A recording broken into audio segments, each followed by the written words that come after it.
İlahi, demək istəyirəm, Samvuzun adına ki, İlahi bizi bağışla. Başqa bir şey demirəm. Demək istəyirəm ki, sadəcə bizi bağışla. Bizi bağışla. Biz günah eləmişik, öz ünvanıma deyirəm ki, qələt edib günah eləmişəm mən. Özün də bilirsən ki, biz günahkarıq. Amma istəmirik də biz cəhənnəmə getmək. Biz Hüseynin olmadığı yerdə qalmaq istəmirik. Peyğəmbərin olmadığı yerdə qalmaq istəmirik. Bunu mən özümdən demirəm, amma bu duanı əleyhissalam Kumeyl duasında eləyir. Deyir ki, məni dostlarının məclisindən ayıracaqsan.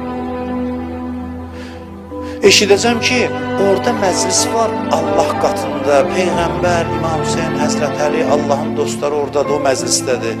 Mən də qalmışam cəhənnəmin içində. Deyir, mən onlardan ayıracaqsan. Məni düşmənlərimlə bir yerdə qərar verəcəksən. Mənim dediyim hamısı Həzrət Əlinin sözləri idi. Mən dünyada eşidəndə ki, bir yerdə Hüseyin məclisi var, ora getməyəndə ürəyim darıxırdı.